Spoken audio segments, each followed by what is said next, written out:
Chapter 22. Mr. Rochester had given me but 1 week's leave of absence, yet a month elapsed before I quitted Gateshead. I wished to leave immediately after the funeral, but Georgiana entreated me to stay till she could get off to London, whither she was now at last invited by her uncle, Mr. Gibson, who had come down to direct his sister's interment and settle the family affairs.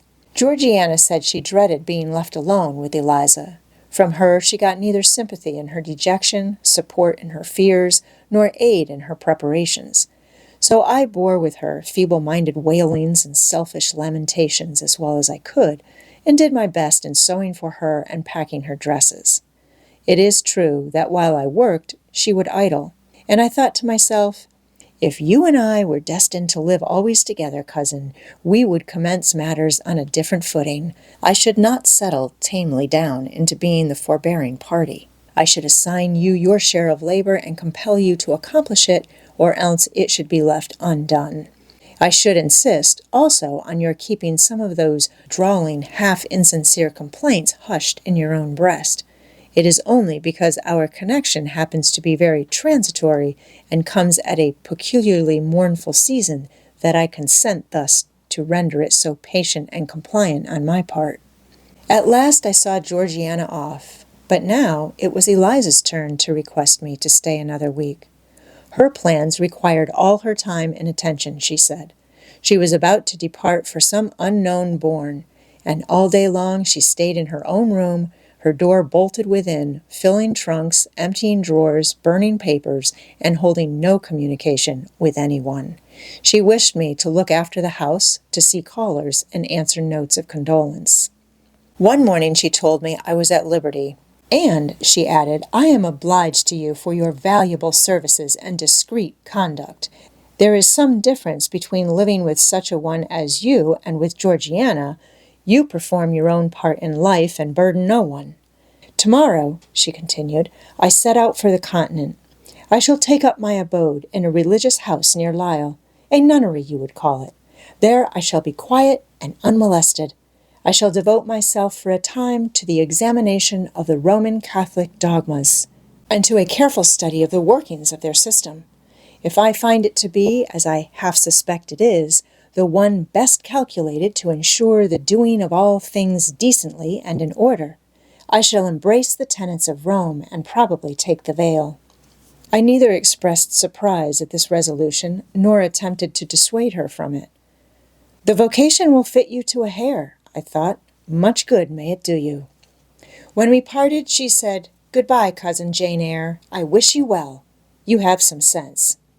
I then returned, You are not without sense, cousin Eliza, but what you have, I suppose, in another year will be walled up alive in a French convent. However, it is not my business, and so it suits you. I don't much care. You are in the right, said she, and with these words we each went our separate way. As I shall not have occasion to refer either to her or her sister again, I may as well mention here that Georgiana made an advantageous match with a wealthy, worn-out man of fashion, and that Eliza actually took the veil, and is at this day superior of the convent where she passed the period of her novice, and which she endowed with her fortune. How people feel when they are returning home from an absence, long or short, I did not know. I had never experienced the sensation. I had known what it was to come back to Gateshead when a child after a long walk, to be scolded for looking cold or gloomy, and later what it was to come back from church to Lowood, to long for a plenteous meal and a good fire, and to be unable to get either. Neither of these returnings was very pleasant or desirable. No magnet drew me to a given point, increasing in its strength of attraction the nearer I came. The return to Thornfield was yet to be tried. My journey seemed tedious, very tedious. 50 miles one day, a night spent at an inn, 50 miles the next day. During the first 12 hours, I thought of Mrs. Reed in her last moments. I saw her disfigured and discolored face and heard her strangely altered voice. I mused on the funeral day, the coffin, the hearse, the black train of tenants and servants. Few was the number of relatives. The gaping vault, the silent church, the solemn service. Then I thought of Eliza and Georgiana. I beheld one the cynosure of a ballroom, the other the inmate of a convent cell, and I dwelt on and analyzed their separate peculiarities of person and character. The evening arrival at the great town of blank scattered these thoughts. Night gave them quite another turn. Laid down on my traveler's bed, I left reminiscence for anticipation. I was going back to Thornfield, but how long was I to stay there? Not long, of that I was sure. I had heard from Mrs. Fairfax in the interim of my absence. The party at the hall was dispersed. Mr. Rochester had left for London 3 weeks ago, but he was then expected to return in a fortnight. Mrs. Fairfax surmised that he was gone to make arrangements for his wedding, as he had talked of purchasing a new carriage. She said the idea of his marrying Miss Ingram still seemed strange to her, but from what everybody said and from what she had herself seen, she could no longer doubt that the event would shortly take place. "You would be strangely incredulous if you did doubt it," was my mental comment. I don't doubt it. The question followed, where was I to go?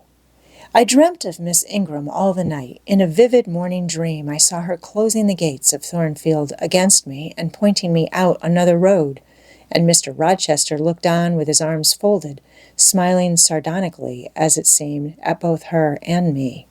I had not notified to Mrs. Fairfax the exact day of my return, for I did not wish either car or carriage to meet me at Millcote. I proposed to walk the distance quietly by myself, and very quietly, after leaving my box in the ostler's care, did I slip away from the George Inn about 6 o'clock of a June evening, and take the old road to Thornfield, a road which lay chiefly through fields and was now little frequented. It was not a bright or splendid summer evening, though fair and soft.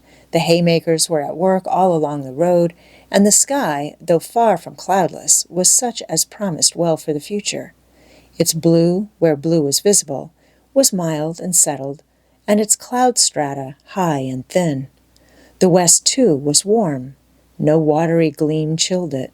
It seemed as if there was a fire lit, an altar burning behind its screen of marbled vapor, and out of apertures shone a golden redness. I felt glad as the road shortened before me, so glad that I stopped once to ask myself what that joy meant, and to remind reason that it was not to my home I was going, or to a permanent resting place, or to a place where fond friends looked out for me and waited my arrival.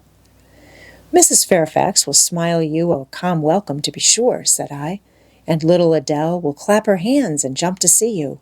But you know very well you are thinking of another than they, and that he is not thinking of you." But what is so headstrong as youth? What so blind as inexperience? These affirmed that it was pleasure enough to have the privilege of again looking on Mr. Rochester, whether he looked on me or not, and they added, "Hasten, hasten, be with him while you may, but a few more days or weeks at most, and you are parted from him forever." And then I strangled a new-born agony, a deformed thing which I could not persuade myself to own and rear, and ran on. They are making hay, too, in Thornfield Meadows, or rather, the laborers are just quitting their work and returning home with their rakes on their shoulders, now at the hour I arrive. I have but a field or two to traverse, and then I shall cross the road and reach the gates. How full the hedges are of roses! But I have no time to gather any. I want to be at the house. I passed a tall briar shooting leafy and flowery branches across the path. I see the narrow stile with stone steps, and I see Mr. Rochester sitting there, a book and a pencil in his hand. He is writing. Well, he is not a ghost, yet every nerve I have is unstrung. For a moment I am beyond my own mastery. What does it mean? I did not think I should tremble in this way when I saw him, or lose my voice or the power of motion in his presence. I will go back as soon as I can stir. I need not make an absolute fool of myself. I know another way to the house. It does not signify if I knew 20 ways, for he has seen me. "Hello!" he cries, and he puts up his book and his pencil. "There you are. Come on, if you please." I suppose I do come on, though in what fashion I know not, being scarcely cognizant of my movements, and solicitous only to appear calm, and above all, to control the working muscles of my face, which I feel rebel insolently against my will, and struggle to express what I had resolved to conceal. But I have a veil. It is down. I may make shift yet to behave with decent composure. "And this is Jane Eyre? Are you coming from Millcote and on foot?" "Yes, just one of your tricks, not to send for a carriage and come clattering over street and road like a common mortal, but to steal into the vicinage of your home along with twilight, just as if you were a dream or a shade. What the deuce have you done with yourself this last month?" "I have been with my aunt, sir, who is dead." A true Janian reply. Good angels be my guard. She comes from the other world, from the abode of people who are dead, and tells me so when she meets me alone here in the gloaming. If I dared, I'd touch you to see if you are substance or shadow, you elf. But I'd as soon offer to take hold of a blue foolish fire light in a marsh. Truant, truant, he added, when he had paused an instant. Absent from me a whole month and forgetting me quite, I'll be sworn.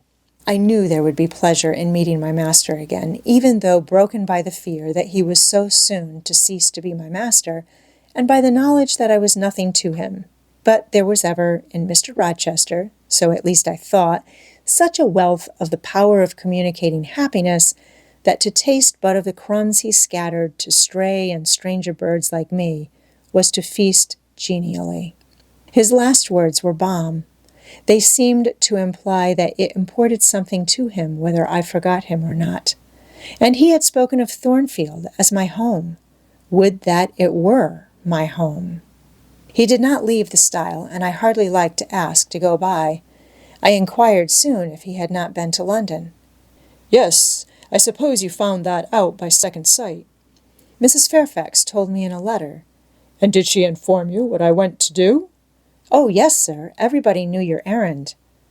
"You must see the carriage, Jane, and tell me if you don't think it will suit Mrs. Rochester exactly, and whether she won't look like Queen Boadicea, leaning back against those purple cushions. I wish, Jane, I were a trifle better adapted to match with her externally. Tell me now, fairy as you are, can't you give me a charm, or a philter, or something of that sort to make me a handsome man?" "It would be past the power of magic, sir." And in thought I added, "A loving eye is all the charm needed. To such you are handsome enough, or rather your sternness has a power beyond beauty." Mr. Rochester had sometimes read my unspoken thoughts with an acumen to me incomprehensible. In the present instance he took no notice of my abrupt vocal response, but he smiled at me with a certain smile he had of his own, and which he used but on rare occasions. He seemed to think it too good for common purposes. It was the real sunshine of feeling. He shed it over me now. "Pass, Janet," said he, making room for me to cross the stile. "Go up home and stay your weary little wandering feet at a friend's threshold." All I had now to do was to obey him in silence. No need for me to colloquize further. I got over the stile without a word and meant to leave him calmly. An impulse held me fast. A force turned me round. I said, or something in me said for me, and in spite of me, "Thank you, Mr. Rochester, for your great kindness. I am strangely glad to get back again to you, and wherever you are is my home, my only home." I walked on so fast that even he could hardly have overtaken me had he tried. Little Adele was half wild with delight when she saw me. Mrs. Fairfax received me with her usual plain friendliness. Leah smiled, and even Sophie bid me bonjour with glee. This was very pleasant. There is no happiness like that of being loved by your fellow creatures and feeling that your presence is an addition to their comfort. I that evening shut my eyes resolutely against the future. I stopped my ears against the voice that kept warning me of near separation and coming grief. When tea was over and Mrs. Fairfax had taken her knitting and I had assumed a low seat near her, and Adele, kneeling on the carpet, had nestled close up to me, and a sense of mutual affection seemed to surround us with a ring of golden peace, I uttered a silent prayer that we might not be parted far or soon. But when, as we thus sat, Mr. Rochester entered, unannounced, and looking at us, seemed to take pleasure in the spectacle of a group so amicable. When he said he supposed the old lady was all right now that she had got her adopted daughter back again, and added that he saw Adele was ready to cuddle her English mamma, I half ventured to hope that he would, even after his marriage, keep us together somewhere under the shelter of his protection and not quite exiled from the sunshine of his presence. A fortnight of dubious calm succeeded my return to Thornfield Hall. Nothing was said of the master's marriage, and I saw no preparation going on for such an event. Almost every day I asked Mrs. Fairfax if she had yet heard anything decided. Her answer was always in the negative. Once she said she had actually put the question to Mr. Rochester as to when he was going to bring his bride home, but he had answered her only by a joke and one of his queer looks, and she could not tell what to make of him. One thing specially surprised me, and that was there were no journeyings backward and forward, no visits to Ingram Park. To be sure, it was 20 miles off, on the borders of another county. But what was that distance to an ardent lover? To so practiced and indefatigable a horseman as Mr. Rochester, it would be but a morning's ride. I began to cherish hopes I had no right to conceive. That the match was broken off, that rumor had been mistaken, that one or both parties had changed their minds. I used to look at my master's face to see if it were sad or fierce, but I could not remember the time when it had been so uniformly clear of clouds or evil feelings. If, in the moments I and my pupil spent with him, I lacked spirits and sank into inevitable dejection, he became even gay.